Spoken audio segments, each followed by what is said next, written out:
राधे राधे गुरुजी। राधे राधे। प्रणाम मेरा आपको। खुश रहिए। गुरुजी मेरे दो सवाल हैं। पहला सवाल ये है कि क्या कृष्ण की पूर्ण भक्ति से इस जन्म में हमें जन्म मरण से मुक्ति मिल जाएगी? हाँ। पुनरपि जननम पुनरपि मरणम पुनरपि जननी जठरे शयनम भज गोविंदम गोविंदम भज मूढ़मते। जो भगवान की शरण में चला गया, जो भगवान का आश्रय ले लेता है, वो भगवान जन्म मृत्यु से मुक्त कर देते हैं उसे। थैंक यू गुरुजी। मतलब आप बोलते हैं कण कण में भगवान है, हर इंसान के अंदर भगवान है जी। तो जब हमारी किसी इंसान से अनबन होती है तो हमें क्या सोचना चाहिए कि हम उस टाइम शांत हो जाएं? क्योंकि वो ख्याल नहीं आता कि इसके अंदर ईश्वर है, तो हम ईश्वर से क्यों अनबन कर रहे हैं? इसलिए सत्संग करके ये ज्ञान अर्जित करना चाहिए कि सब में ईश्वर है। हम ना काहू से दोस्ती ना काहू से बैर, कबीरा खड़ा बाजार में सबकी चाहे खैर। ना दोस्ती भली जगत की ना दुश्मनी भली जगत की, प्रेम भगवान से कर लो, संसार जीवन है गुजार लो भगवान का चिंतन करते। लड़ाई झगड़ा करके भी क्या मिलना है? यदि आप हमें गाली दे रहे हैं, कोई आपको बुरा कह रहा है, आप चुप रहिए। देखिए, कुत्ता आपको काटता है या कुत्ता आपको देखकर भौंकता है, तो क्या आप भी कुत्ते को देख के भौंकने लग जाते हैं? कुत्ते का स्वभाव ही है भौंकना, कुत्ते का स्वभाव ही है काटना। तो क्या हम भी कुत्ते की तरह हो जाएं? सामने वाला दुष्ट है तो उसका स्वभाव वैसा है, क्या हम भी उसकी तरह हो जाएं? इसलिए सामने वाला कैसा है वो रहा आए। दुष्ट अपनी दुष्टता नहीं छोड़ता, तो सज्जन को भी अपनी सज्जनता नहीं छोड़नी चाहिए। गुरुजी, वो जब परिवार के लिए जब बोलते हैं ना गलत शब्द, तब जाके हम उस क्रोध में आते हैं, तो वो क्रोध को कंट्रोल नहीं कर सकते। क्रोध को कंट्रोल विवेक के द्वारा होगा, सत्संग करेंगे। देखो, क्रोध के कारण ही तो आज ये स्थिति आई। आप क्यों आए जेल के अंदर? मैं हस्बैंड के मर्डर केस में हूँ। तो आपने पति को मार दिया? नहीं। फिर वो प्रॉपर्टी के वजह से मेरे इन लॉस ने मेरा इन्वॉल्वमेंट बता के मुझे यहाँ पे भेजा है। तो पति की मृत्यु कैसे हुई? किसी ने की है मृत्यु। किसी ने की? मारा किसी ने? जी। तो जिसने मारा वो जेल आया कि नहीं? हाँ जी, अभी वो मतलब बाहर हैं जिन्होंने मारा था। तो फिर आप कैसे अंदर हो गए? मेरी भी बेल होने वाली है। नहीं तो आप जेल कितने दिन रहे जेल के अंदर? मुझे यहाँ पे लगभग 9 साल हो गए। तो 9 साल आपने जेल की सजा पाई, तो आखिर आपने गुनाह किया होगा तब ना पाई? नहीं सर, मैं झूठ नहीं बोलूँगी क्योंकि सत्य बोलना मुझे भी पसंद है। तो मैंने मर्डर नहीं किया है, ना ही मेरा इन्वॉल्वमेंट है। आपने जैसे बताया ना कि पिछले जन्म का। किसी ने आपको? जी। तो व्यर्थ में ही आप निर्दोष हैं और आपको सजा। मैं ये समझ चुकी हूँ कि पिछला कुछ रहा हुआ है जो मुझे काटना है, तो मैं खुशी खुशी भी काट रही हूँ। तो आप अब यहाँ से जाने के बाद खुशमय जीवन बिताइएगा, भगवान का चिंतन कीजिएगा। परिपक्व हैं आपकी? हाँ जी, बढ़िया है। तो बेटी आप वहीं घर में हैं? ससुराल वालों के पास। चलिए, अब यहाँ से जाने के बाद आप कहाँ से स्टार्ट करेंगे अपनी ज़िंदगी? फिलहाल तो मैं अपने मायके में ही हूँ, उसके बाद तो सोचा हुआ है प्रोफेशन जो भी मैंने सर मैं उसी में आगे बढ़ूंगी। चलिए, भगवान आपको सुखी रखें। राधे राधे। गुरुजी, हम गुरु दीक्षा लेना चाहते हैं, कई महिलाएं हैं। तो गुरु दीक्षा देंगे कल सुबह 9 बजे रख लेंगे कार्यक्रम। कल 9 बजे वहाँ है, तो 10 बजे यहाँ रख लेते हैं। कल 9 बजे पहले यहाँ कर लेते हैं, फिर वहाँ कर लेंगे। कल 9 बजे जिनको भी गुरु मंत्र लेना है, कल सुबह 9 बजे यहीं पर। धन्यवाद। राधे गुरुजी। राधे राधे। होते हैं मीन्स 33 प्रकार के कह सकते हो या करोड़ कह सकते हो, लेकिन भगवान एक होते हैं। भगवान कितने होते हैं? एक। अच्छा ये बताओ, आप एक ही हो ना? जी। आपके पिताजी आपको क्या कहते हैं? बेटी। और भाई? बहन। शादी हो गई? हाँ जी। पति क्या बोलते हैं? पति तो गाली दे के ही बोलते हैं। क्या गाली दे के बोलते हैं? वो तो ऐसे ही बोलते हैं, बस अब गाली मैं दे नहीं सकती ना सबके सामने। तो गाली के आगे क्या बोलते हैं आपको? प्रिय बोलते हैं, पत्नी बोलते हैं, क्या बोलते हैं? कुछ नहीं सर, डायरेक्ट। ठीक है, तो आप शिकायत बहुत करती हो ना, इसलिए गाली देते हैं। अच्छा ये बताओ, आपका बेटा है? मेरे 2 बेटे हैं। क्या बोलते हैं वो आपको? मम्मी। माँ बोलते हैं ना? हाँ जी। अब आप एक हो ना? हाँ लेकिन जी। आपके पिता आपको बेटी बोलते हैं, भाई बहन बोलता है, पति पत्नी कहता है, और बेटा माँ कहता है। आप एक ही हो ना, हाँ जी। लेकिन 4 रूप हो गए कि नहीं आपके? हाँ जी। पिता के लिए आप बेटी हो गई, भाई के लिए बहन हो गई, पति के लिए पत्नी हो गई और बेटे के लिए माँ हो गई, लेकिन आप एक हैं। लेकिन देखने वाले 4 हैं, इसलिए आपके रूप और नाम 4 हो गए।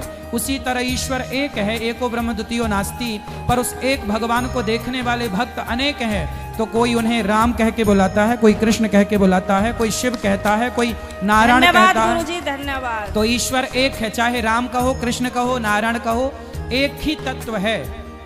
अनेक नाम हैं उनके, अनेक रूप, रूपाय विष्णवे प्रभु विष्णवे। आपके कितने नाम हैं? एक। कौन सा? मेरा नाम है शालिनी शर्मा। तो आपके अभी तो तेरे लिए ही आई है। सही है, सही है। मेरे अड़ोसी पड़ोसी से भी कहते हैं कि पता नहीं आप कैसे रह रही हो, कैसे झेलती हो इनको।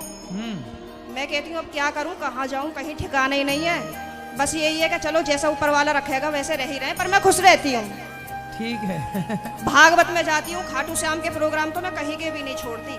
पति जाने देते हैं? मेरे घर वाले तो यूँ कहते हैं वैसे तो घर में दंगा रखती है, वैसा भागवत और उसमें जाती है। तो मैंने कि फिर क्या करूं, आप बतला दिया करो। उनसे ये संदेश दे दो कि जहाँ भी शालिनी शर्मा के पति हो वो कल को प्रश्नोत्तरी में जरूर आए। अरे ये भी हम ही कहें, तुम ना हाँ लाओ? सर, नहीं मुझे आप ही की मदद चाहिए, मैं हर जगह से टूट चुकी तो हूँ। फिर इनके पति जहाँ हो, क्या नाम है? पंकज कुमार शर्मा। पंकज कुमार शर्मा जी कल की प्रश्नोत्तरी में जरूर आए, है ना? उनकी पत्नी बहुत दुखी है और उनको गाली ना दें, हम समझाएंगे आपको। बिल्कुल हम समझाएंगे। गाली ना दे अपनी पत्नी को। सही है। धन्यवाद गुरुजी, मैं बहुत खुश हूँ। कल मैं कलश यात्रा में नहीं गई थी, किसी ट्रेजेडी होने की वजह से मुझे वहाँ जाना पड़ा, लेकिन मैं पूरी रात इतनी परेशान रही और मैं आज 2 बजे ही आके बैठ गई, यहाँ से आपको देखती रही। मैंने कहा कब आएंगे, कब आएंगे, कब आएंगे, और अभी भी मेरा कोई जाने का मन नहीं है। अगर आप रात को यहीं रुको तो मैं भी रुक जाऊंगी। ठीक क्या है, करूं मैं? अभी तो आपको पति की जरूरत है, पति के पास जाइए मैं तो और कमरे में पति को कल जरूर लेके आइए। मैं कमरे में अपने आप को बंद करके और आप ही का देखती रहती हूँ। मेरे पति जैसे ही सुन लेते हैं ना कि जंगले में से फिर लगी पड़ी है, तो कहेंगे हो वैसे तो बड़ी पुजारन हो रही है, वैसे हमसे पूरे दिन रात ऐसी मार है हमारी। अब मैं क्या करूँ भाई? वैसे प्रेमानंद जी को सुनती है, कभी अनिरुद्धाचार्य जी को सुनती है, बाबा आएंगे यहाँ पे करने के लिए तेरा उद्धार। मैंने कहा हाँ मेरा तो ये उद्धार करेंगे। मैंने कहा आप बतला लिया करो तो मुझसे। तो पति बात नहीं करते आपसे? पता नहीं, समझ में नहीं आई आज तक बातें। कोटि कोटि प्रणाम गुरुजी। खुश रहिए। मैं बहुत दुखी हूँ माँ गुरुजी। आप बहुत दुखी हैं? जी गुरुजी। किससे? परिवार को और पूरा घर छोड़ के और परिवार को छोड़ के आ गया हूँ गुरुजी। परिवार को छोड़ के आ गए? जी गुरुजी, पूरे त्याग कर आया हूँ गुरुजी। पत्नी को भी? सबको, बच्चे तीन लड़कियां हैं गुरुजी मुझे, और पत्नी हैं और 3 लड़कियां हैं। तो बच्चियों की शादी हो गई, बेटियों की? नहीं, एक बेटी की शादी हो गई गुरुजी। तो क्यों छोड़ दिया? जब बेटी का ब्याह नहीं हुआ, पत्नी को क्यों छोड़ दिया? गुरुजी मेरे साथ में ऐसा अत्याचार किए उन्होंने, 1 साल से मैं बहुत सह रहा हूँ गुरुजी। क्या अत्याचार? बहुत अत्याचार मेरे ऊपर किया। मेरे को 3 लड़कियां मेरी इंजीनियर है गुरुजी, तीनों। एक पूना में है, एक इंदौर में है और एक घर से काम कर रही है। इतना पढ़ाया गुरुजी मैंने, लेकिन मेरे को लात मार के और सब करते घर से बाहर निकाला गुरुजी मेरी बेटियों ने? बेटियों ने और पत्नी ने।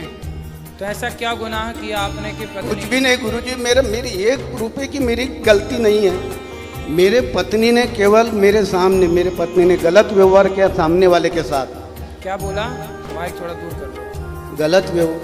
गलत व्यवहार किया सामने वाले के साथ में। आपके साथ गलत व्यवहार? नहीं, मेरे साथ में नहीं। हाँ। मेरे आंखों के सामने। तो मैंने उसको केवल रोड पे मैंने 2 थप्पड़ मारा। तो आपने गलत व्यवहार क्या बोलते हुए, गलत बात बोलते हुए देखा? हाँ, वो मेरा दुश्मन था। मेरे नाम से पुलिस स्टेशन में कंप्लेंट डाला, केवल पानी गिरता था मेरे। ठीक है, तो पत्नी ने उससे क्या बोल दिया? पत्नी ने उसे मतलब वो हंस के मतलब रात को 10 बजे जाके मिलती थी और उससे बात करती थी और मिलती थी। कितनी उम्र है पत्नी की? अभी मेरी 61 साल है सर गुरुजी। तो मेरे पत्नी की 55 साल है। तो 55 साल में वो किसी से मिलती थी? मेरे घर के पीछे वाला ही। लेकिन अरे तो भाई देखो, मिलने के कई तरीके हो सकते हैं। मैं आपसे भी मिल रहा हूँ, इतनी सारी बहन बेटियां बैठी हैं, सबसे मिल रहा हूँ। नहीं गुरुजी, बात वो मिलने की नहीं है। अगर अच्छे आदमी से अगर तू मेरे, हो सकता है आपको गलतफहमी हो गई हो। आपकी पत्नी इस उम्र में थोड़ी ये सब आप जो सोच रहे हैं कि गलत कोई बात हो, ऐसा नहीं हो सकता। गुरुजी मैं घर के अंदर में मैं अपने बिस्तर पे जब सोया था रात को 10 बजे टीवी देख रहा था, मेरे भाई का भंडारे से फ़ोन आया, भाई खाना खाए क्या आपने? मैं बस बातें ही कर रहा हूँ। तो उसने इतना ही पूछा कि घर में अभी वातावरण कैसा चल रहा है? तो मैंने बोला ठीक नहीं चल रहा है। तो थोड़ी बातें क्या कर रहा था, दोनों माँ बेटी अंदर से आई, मेरे दोनों पैर खींच के पलंग के नीचे गिराती है, और लड़की उठ के मेरे बनियान पे हाथ डाला और खींचते खींचते दरवाजे तक लेके गई, और मेरे पत्नी ने पीछे से धक्का मार के 4 पलटी खाए गुरुजी मैंने। देखो ऐसा है, आपको हो गया है ना संदेह पत्नी में। नहीं गुरुजी, आप मेरी बात मैं 1 रुपए का शक नहीं लेता गुरुजी, लेकिन शक करने के लिए मजबूर किया। आज मेरे साथ में जो व्यवहार करती थी मेरी पत्नी, अब देखो आप किसी को लांछन लगाओगे तो फिर वो आपके साथ कैसा व्यवहार करेंगे, ये पक्ष भी तो देखो। नहीं। एक तरफ आप पत्नी की जगह होके देखिए, आपकी पत्नी गलत नहीं है, लेकिन आप उसे जबरदस्ती गलत कह रहे हैं। आप गलत नहीं हैं और कोई आपको जबरदस्ती गलत कहे। गुरुजी मेरे को ये बताइए गुरुजी, घर का आदमी पत्नी के पास में ही जाके बैठेगा कि पड़ोसन के पास में जाके बैठेगा गुरुजी? वो मेरे को बोल रही है कि तू 16 साल का जवान लड़का है क्या जो तेरे साथ में बैठूं? अरे साथ में बैठने से क्या, ये कोई 16 साल के बच्चे ही थोड़ी बैठते हैं, बुढ़ा बुढ़ी 80 साल के बैठते हैं। घर परिवार के बारे में चर्चा कर सकते हैं। आपको क्या लगता है कि आपकी पत्नी गलत रास्ते पे चली गई? अब मैं वो तो नहीं कहना चाहता, लेकिन मेरे साथ में जो इतने अत्याचार के भाड़ा बकरिया